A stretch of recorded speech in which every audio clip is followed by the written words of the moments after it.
મારા વાલા વિદ્યાર્થી ભાઈઓ અને બહેનો, એમજી ભુવા કન્યા વિદ્યા મંદિર જોશીપુરા, જે જૂનાગઢમાં ડૉક્ટર હરિભાઈ એસ પટેલ શૈક્ષણિક સંકુલમાં આવેલ છે અને આદરપાત્ર જે કે કેસીઆર સાહેબના માર્ગદર્શન હેઠળ આ સ્કૂલ ચાલુ છે.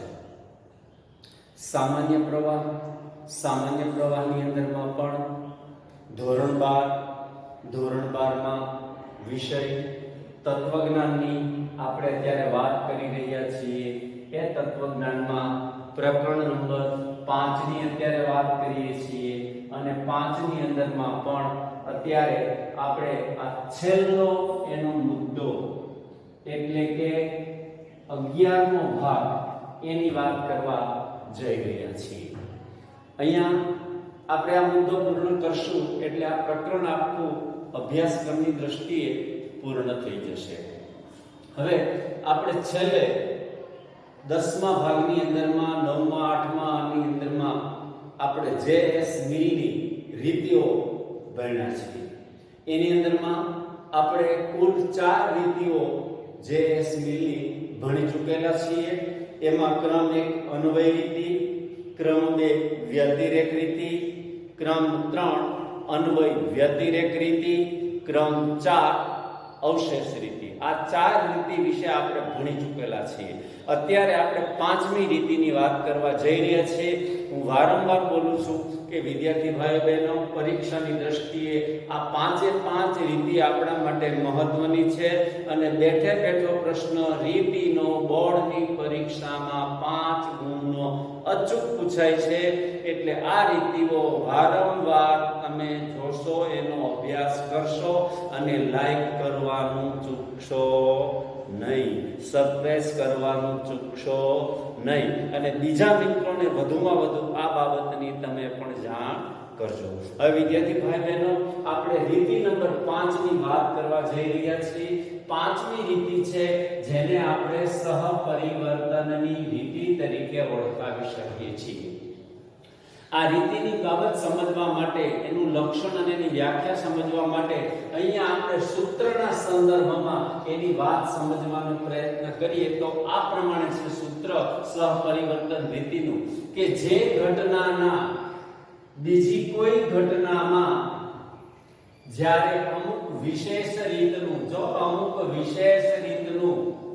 પરિવર્તન લાવે ત્યારે એક યા બીજી રીતે પરિવર્તન પામતી હોય તે ઘટનાને બીજી ઘટનાનું કારણ અથવા આપણે પરિણામ અથવા એમને કાર્યકારણ સંબંધ છે અથવા કારણનો અનિવાર્યપણે આવશ્યક ભાગ છે એમ આપણે કહી શકીએ છીએ.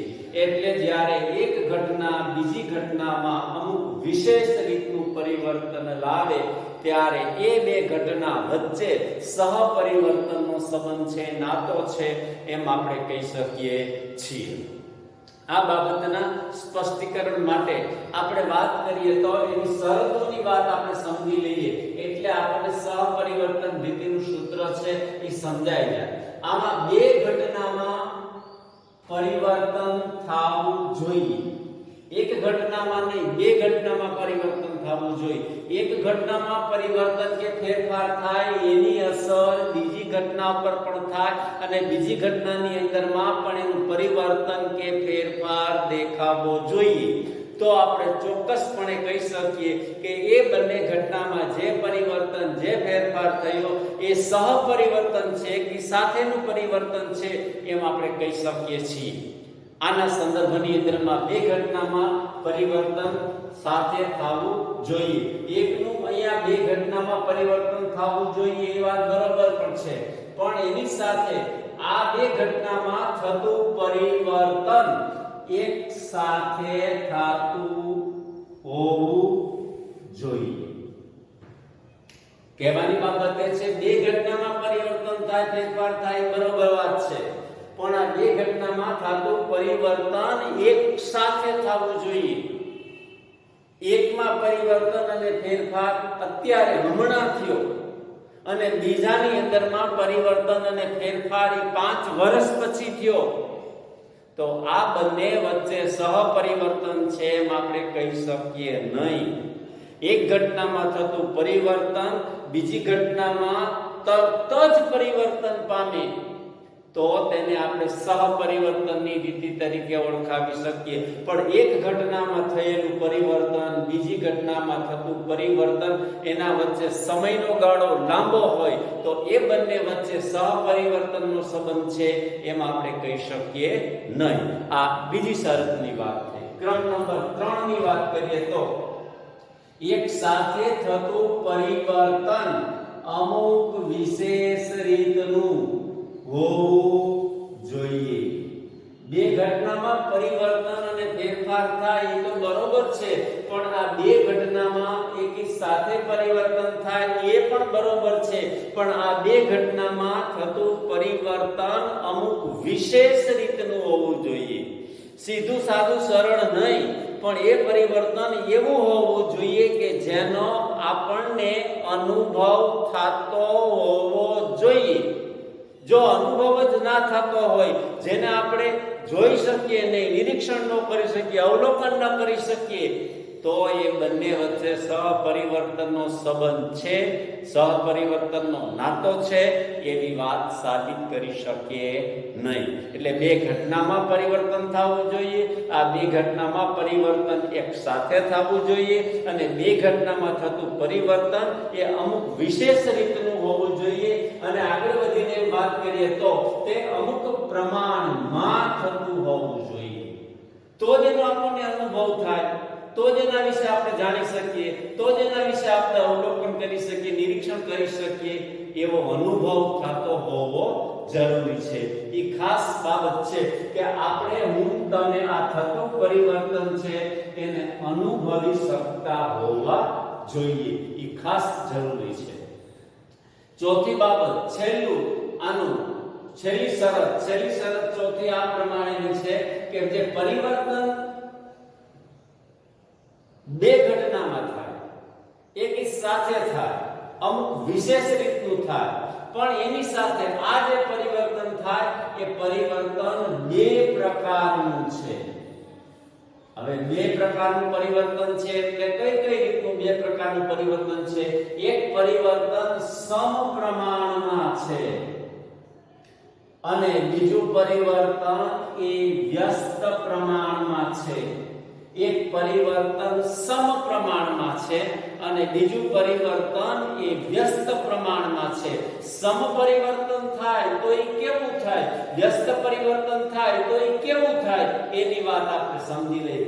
સમપરિવર્તન થાય, સમપ્રમાણમાં થાય તો એવું પરિવર્તન કે જેની અંદરમાં એક ઘટનામાં પરિવર્તન થયેલું હોય એમાં વધારો થાય, તો તેની સાથે બીજી ઘટનાની અંદરમાં પણ જો વધારો થાય, એક ઘટનામાં થતો વધારો બીજી ઘટનામાં પણ વધારો કરે, તો એ પરિવર્તન, એ ફેરફાર સમપ્રમાણમાં છે એમ આપણે કહી શકીએ.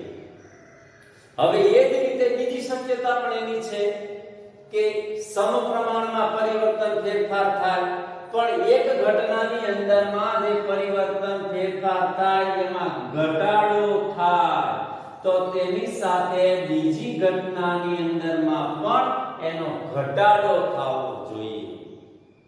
એટલે વધારો તો વધારો, ઘટાડો તો ઘટાડો, તો આપણે એને સમપ્રમાણના પરિવર્તન તરીકે ઓળખાવી શકીએ. વધારો તો વધારો, ઘટાડો તો ઘટાડો, તો તેને આપણે સમપ્રમાણના પરિવર્તન તરીકે ઓળખાવી શકીએ છીએ.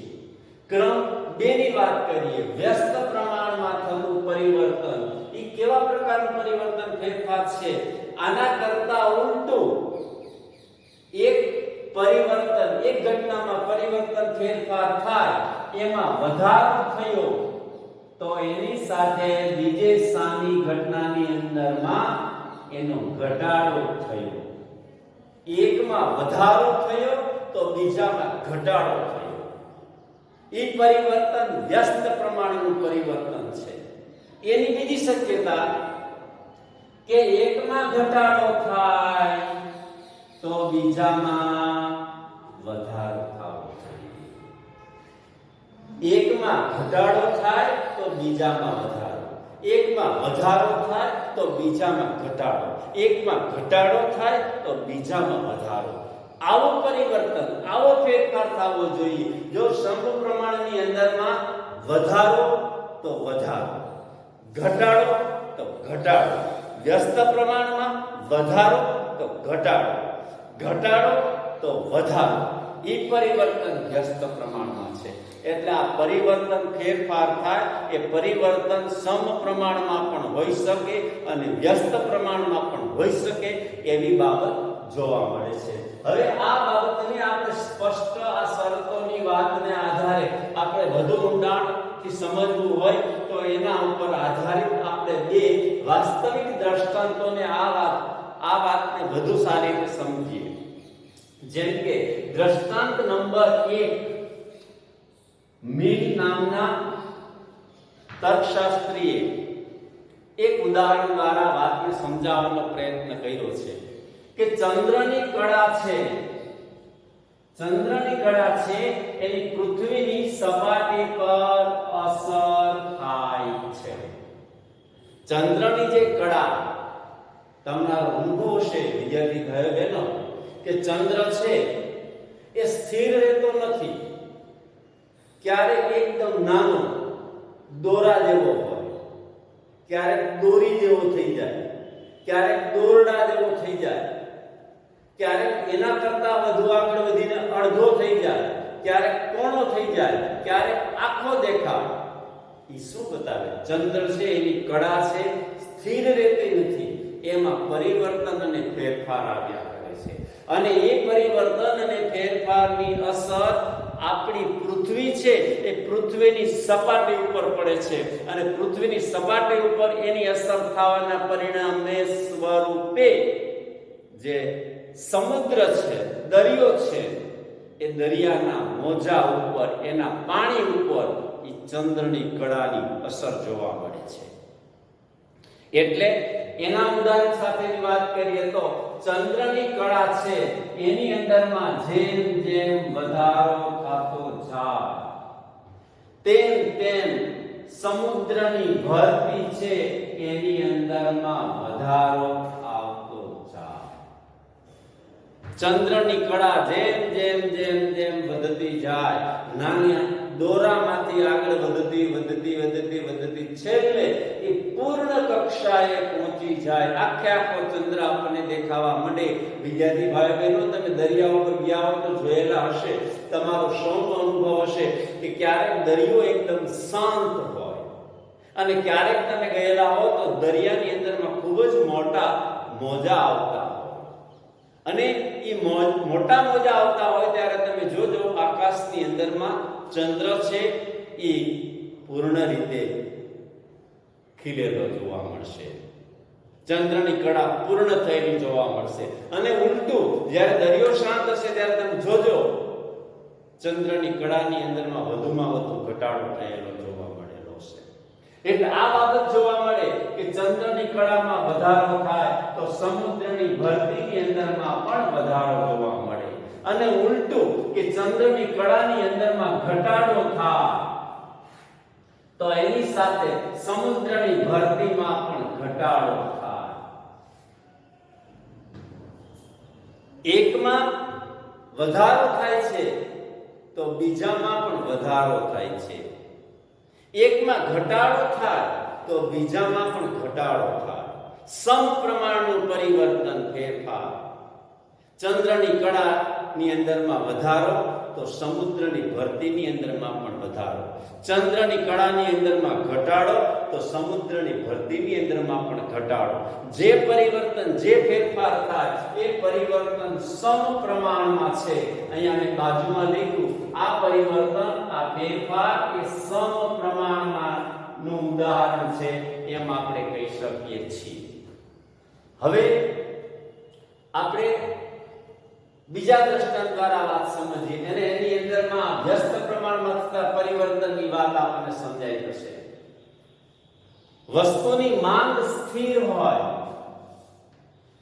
ભારત દેશની વસ્તીના પ્રમાણની અંદરમાં એ વસ્તુની માંગ સ્થિર હોય કે ભાઈ દર વર્ષે આટલા લાખ ટન છે એ ઘઉં જોઈએ, અથવા આટલા લાખ ટન છે એ બાજરી જોઈએ, અથવા આટલા લાખ ટન છે એ ચોખા જોઈએ કે ભાત જોઈએ.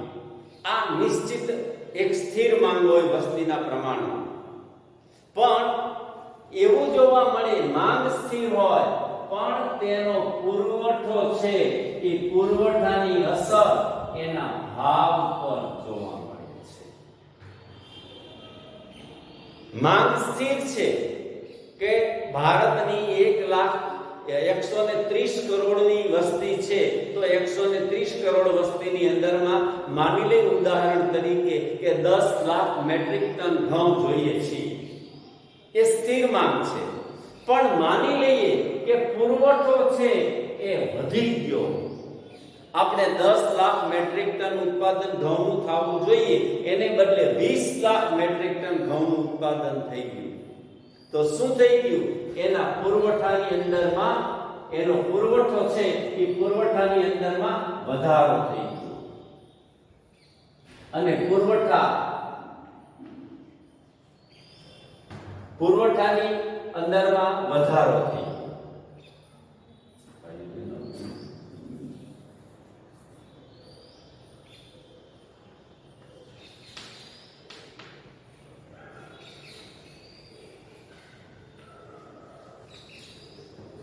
એટલે કહેવાની વાત એ છે કે વસ્તુની માંગ સ્થિર હોય તો તેના પુરવઠાની અસર ભાવ પર પડે.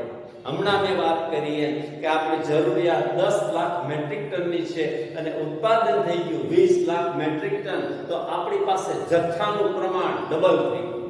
અને જથ્થાનું પ્રમાણ ડબલ થઈ ગયું એટલે જે ભાવ હોય એ ભાવની અંદરમાં ઘટાડો આવે. એટલે ખાદ્ય વસ્તુનો જથ્થો, અહીંયા જો ખાદ્ય વસ્તુનો જથ્થો વધે છે તો એનો ભાવ છે એ ઘટે છે.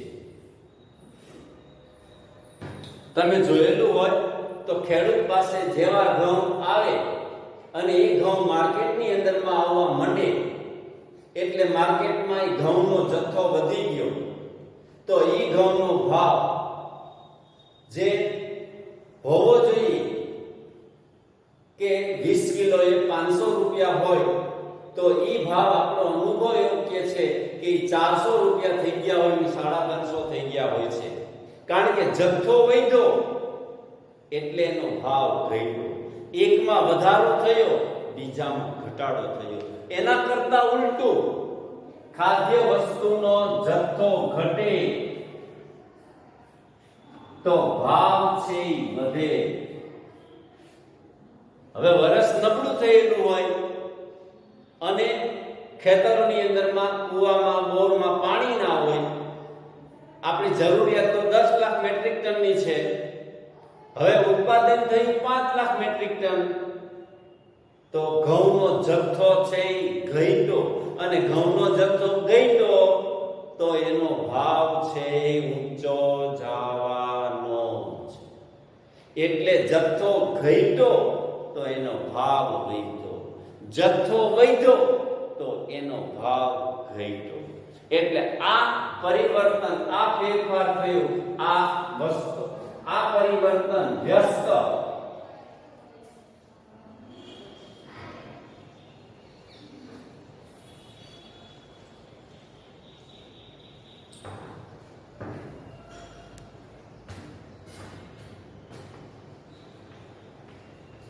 પરિવર્તન, આ ફેરફાર એ વ્યસ્ત પ્રમાણમાં થતું પરિવર્તન ફેરફાર છે.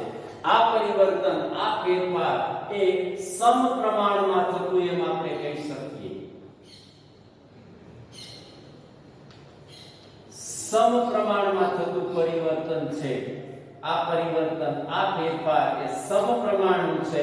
આ પરિવર્તન, આ ફેરફાર એ વ્યસ્ત પ્રમાણનું છે એમ આપણે કહી શકીએ. આમાં વધારો તો વધારો, ઘટાડો તો ઘટાડો, આમાં વધારો તો ઘટાડો અને વધે એવી બાબત જોવા મળે છે. હવે છેલ્લો મુદ્દો વિદ્યાર્થી ભાઈ બહેનો આની અંદરમાં આપણે વાત કરીએ તો પ્રાતિક રજૂઆત. આ પ્રાતિક રજૂઆત માટે પૂર્વગામી માટે A B C D capital અક્ષરો આપવાના છે. અનુગામી ઘટકો માટે A B C D નાના અક્ષરો આપવાના છે. હવે બીજી બે બાબત પણ આમાં સમજી લઈએ. બે સંકેતાવલીનો આમાં ઉપયોગ થાય છે. સમપ્રમાણમાં થતા પરિવર્તન માટે પ્લસ અથવા માઈનસ અથવા વત્તા અથવા ઓછાની સરખી નિશાની હોય છે. અને વ્યસ્ત પ્રમાણમાં થતું પરિવર્તન તો એની અંદરમાં પ્લસ અને માઈનસની નિશાની જુદી જુદી હોય છે. જો સમપ્રમાણનું પરિવર્તન હોય તો પ્લસ અને પ્લસ, માઈનસ પ્રમાણનું પરિવર્તન હોય તો એની અંદરમાં વ્યસ્ત પ્રમાણનું પરિવર્તન હોય તો એકમાં પ્લસ અને બીજામાં માઈનસ એવી બાબત જોવા મળે છે. એ જ રીતે આપણે વાત કરીએ આ બાબતના સ્પષ્ટીકરણ માટે અને સમજવા માટે. પૂર્વગામી ઘટક માટે A B C, અનુગામી ઘટક માટે નાના અક્ષર A B C આપ્યા. હવે આ પરિવર્તન આ પ્રમાણ સમપ્રમાણની અંદરમાં થતું પરિવર્તન છે એની આપણે વાત કરવા જઈ રહ્યા છીએ. તો ABC ABC એ જ રીતે ABC ABC પણ અહીંયા જો વિદ્યાર્થી ભાઈ બહેનો અહીંયા પ્લસ ની નિશાની છે, અહીંયા પણ આ પ્લસ ની નિશાની છે, બેયમાં સરખી નિશાની. અહીંયા માઈનસ ની નિશાની છે, જુઓ અહીંયા પણ આ માઈનસ ની નિશાની છે, અહીંયા બે નિશાની સરખી, અહીંયા નિશાની સરખી. એટલે આ પરિવર્તન થયું પણ આ પરિવર્તન સમપ્રમાણમાં થયું. એટલે આપણે તારણ આપી શકીએ A અને A વચ્ચે કાર્યકારણ સંબંધ છે એમ આપણે કહી શકીએ છીએ. એ જ રીતે વ્યસ્ત પ્રમાણમાં થતું પરિવર્તન એમાં આવી જઈએ તો પૂર્વગામી માટે ABC કેપિટલ, અનુગામી માટે નાના ABC. હવે અહીંયા આવી જઈએ તો અહીંયા જો વિદ્યાર્થી ભાઈ બહેનો પ્લસ ની નિશાની, અહીંયા માઈનસ ની નિશાની, બે જગ્યાએ જુદી જુદી નિશાની. પરિવર્તન થયું, ફેરફાર થયો પણ એક સરખો નહીં. આમાં વધારો તો આમાં ઘટાડો. અને એ જ રીતે અહીંયા માઈનસ ની નિશાની તો અહીંયા તમે જો પ્લસ ની નિશાની. જે ફેરફાર થયો, જે પરિવર્તન થયું એ વ્યસ્ત પ્રમાણમાં થયું એવી બાબત જોવા મળે છે. એટલે તેથી આપણે કહી શકીએ A અને A વચ્ચે કાર્યકારણ સંબંધ છે તેમ આપણે કહી શકીએ છીએ. વિદ્યાર્થી ભાઈ બહેનો અહીંયા પ્રકરણ 5 સમજવાની દ્રષ્ટિએ આપણે વાત કમ્પ્લીટ પૂર્ણ કરીએ છીએ. હવે તમારી ચોપડીની અંદરમાં કેટલાક પ્રશ્નો પૂછાયેલા છે બોર્ડની પરીક્ષામાં, અને આપણે આગળની તૈયારી કરવા માટે એ આપણને માર્ગદર્શન રૂપ પ્રાપ્ત થાય એને ધ્યાનમાં રાખીને ભૂતકાળમાં બોર્ડની પરીક્ષામાં પૂછાયેલા પ્રશ્નોની વાત તમને તાજી કરાવી દઉં. તો હવે આની અંદરમાં પહેલા તમને કહી દઉં, પહેલા લેસનની વાત કરી દઈએ. લેસનની અંદરમાં મનોયત્ન 5.5 પાના નંબર 82 પર આવેલ છે, જેની અંદરમાં 5 એક જ શબ્દોની અંદરમાં જવાબ લખવાના છે. બીજા 5 છે એ એક બે વાક્યમાં જવાબ લખવાના છે, એ લેસનના ચોપડામાં ઉતારવાનું છે.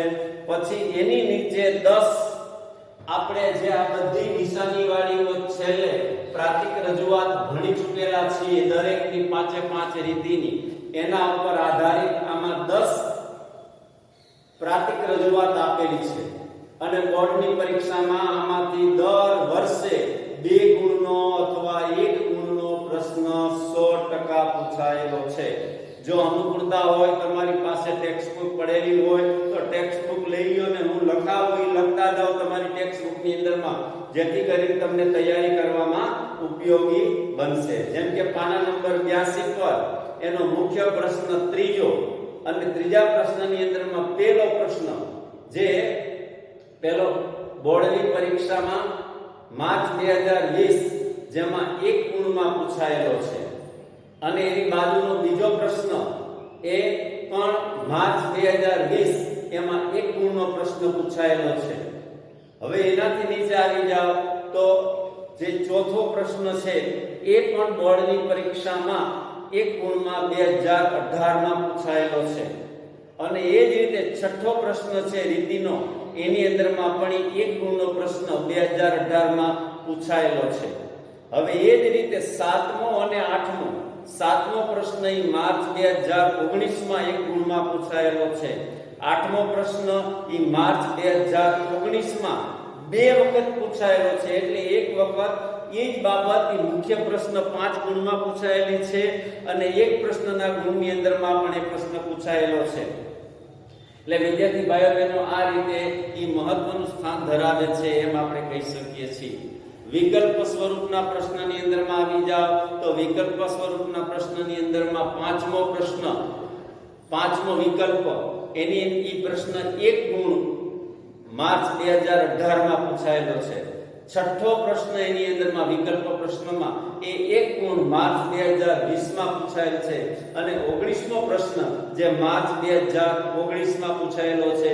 એટલે આમાંથી બેઠે બેઠા વિકલ્પો પ્રશ્ન પણ 1 ગુણનો બોર્ડની પરીક્ષામાં અચૂક પૂછાય છે. એટલે આપણે પૂરેપૂરી એની તૈયારી કરવાની છે. હવે મોટા પ્રશ્ન જે પૂછાયેલા છે એની અંદરમાં આવી જાવ નીચેની અંદરમાં પાના નંબર 83 માં એમાં પહેલો પ્રશ્ન એમાં વ્યાપ્તિકરણની લાક્ષણિકતાઓ ઈ બોર્ડની પરીક્ષામાં 5 ગુણની અંદરમાં પ્રશ્ન પૂછાયેલો છે માર્ચ 2019 અને એ જ રીતે વ્યાપ્તિકરણના તાત્વિક આધારો ઈ પ્રશ્ન પણ માર્ચ 2019 ની અંદરમાં 5 ગુણમાં પૂછાયેલો છે. એટલે એનો અડધો બીજો ટુકડો પહેલા પ્રશ્નના 2 અડધા ટુકડા એક વાર બોર્ડની પરીક્ષામાં પૂછાયેલ છે. હવે ચોથો પ્રશ્ન વૈજ્ઞાનિક દ્રષ્ટિએ કારણનો અર્થ સ્પષ્ટ કરો. ઈ 5 ગુણનો પ્રશ્ન માર્ચ 2020 માં પૂછાયેલો છે. અને 5મો પ્રશ્ન અનિવાર્ય શરત અને પર્યાપ્ત શરત અંગે સમીક્ષાત્મક રજૂઆત કરો. ઈ પ્રશ્ન પણ બોર્ડની પરીક્ષામાં 5 ગુણનો માર્ચ 2020 માં પૂછાયેલો છે. હવે નીચે ટૂંકનોંધની અંદરમાં આવી જાવ તો ટૂંકનોંધની અંદરમાં બીજી ટૂંકનોંધ વૈજ્ઞાનિક વ્યાપ્તિની વિશિષ્ટ લાક્ષણિકતાઓ જણાવો. એ 3 ગુણની અંદરમાં પ્રશ્ન પૂછાયેલો છે માર્ચ 2020. હવે એમાં એક વધારાની તમને કહું ટૂંકનોંધની વિગત લખી લ્યો આ પ્રમાણે છે સાદી ગણના મૂલક વ્યાપ્તિની વિશિષ્ટ લાક્ષણિકતાઓ જણાવો. ફરી પાછો બોલું સાદી ગણના મૂલક વ્યાપ્તિની વિશિષ્ટ લાક્ષણિકતાઓ જણાવો. આ પ્રશ્ન પણ માર્ચ 2020 માં 3 ગુણમાં પૂછાયેલો છે. એટલે વિદ્યાર્થી ભાઈ બહેનો આ 5મું પ્રકરણ ગુણભારની દ્રષ્ટિએ અને આપણને પૂરેપૂરા ગુણ મેળવવા માટે ખૂબ જ ઉપયોગી છે. બધાને આ પ્રકરણમાં પૂરેપૂરા ગુણ પ્રાપ્ત થાય એના માટે બેસ્ટ ઓફ લક. અને આ પ્રકરણ સમજવાની દ્રષ્ટિએ મજા આવેલી હોય તો થમ્સ લાઈક કરવાનું ચૂકશો નહીં અને બીજા મિત્રોને શેર કરો અને સબસ્ક્રાઇબ કરવાનું તો અચૂક ભૂલશો નહીં. વિદ્યાર્થી ભાઈ બહેનો આપણે આગળના વિડિયો લેક્ચરની અંદરમાં ફરી પાછા પ્રકરણ નંબર 6 ની અંદરમાં ભારતીય તર્કશાસ્ત્રમાં અનુમાન એ મુદ્દા વિશે ભણવાના છીએ. એ પ્રકરણ પણ રસપ્રદ છે, ભણવાની દ્રષ્ટિએ મજા આવે એમ છે અને એની ગુણભારની દ્રષ્ટિએ પણ એ પ્રકરણમાંથી 12 ગુણ પૂછાય છે. એટલે ગુણભારની દ્રષ્ટિએ પણ આપણા માટે એ 6થું પ્રકરણ છે, અગત્યનું સ્થાન ધરાવે છે અને એમાં પણ જો થોડું તમે ધ્યાન આપો તો એમાં 12 માંથી 12 પૂરેપૂરા ગુણ પ્રાપ્ત થવાની શક્યતા છે. એટલે આપણે મળીએ ત્યારે ફરી પાછા આ 6થા પ્રકરણમાં ઈ પહેલા આમાં કીધેલા ઇમ્પોર્ટન્ટ મહત્વના પ્રશ્નો એ બધા આપણે પાકા કરી લેવાના છે, તૈયાર કરી લેવાના છે અને એસાઇનમેન્ટની અંદરમાં આગળમાં પૂછાયેલા બોર્ડની પરીક્ષામાં પ્રશ્ન પહેલો, પ્રશ્ન ચોથો, જે મોટા પ્રશ્નો છે એમાંથી પહેલો પ્રશ્ન, ચોથો પ્રશ્ન, 5મો પ્રશ્ન અને ટૂંકનોંધની અંદરમાં બીજી અને ત્રીજી આ ટૂંકનોંધ આપણા એસાઇનમેન્ટના ચોપડાની અંદરમાં અચૂક લખવાની છે. લખશો તો જ આવડશે, નહીં લખો તો નહીં આવડે.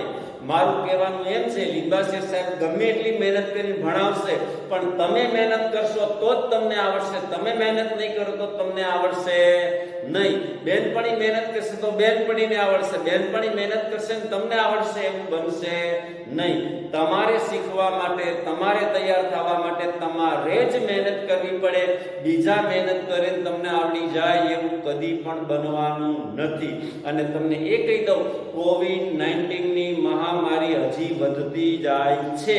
એટલે કહેવાની બાબત છે, આ પરિસ્થિતિમાં જ ભણવાનું રહેશે અને આ પરિસ્થિતિની અંદરમાં જ આપણે બોર્ડની પરીક્ષા આપવાની રહેશે. અને તમે સૌ 12મા ધોરણના વિદ્યાર્થી છો એટલે પરીક્ષા તો અચૂક લેવાશે જ. તમને માસ પ્રમોશનથી પાસ કરવામાં આવશે નહીં. એટલે તૈયારી કરવી એ જ તમારા માટે બેસ્ટ રસ્તો છે. ચાલો ફરી પાછા આગળના વિડિયો લેક્ચરની અંદરમાં મળશું. આભાર, ધન્યવાદ, જય હિન્દ, જય ભારત.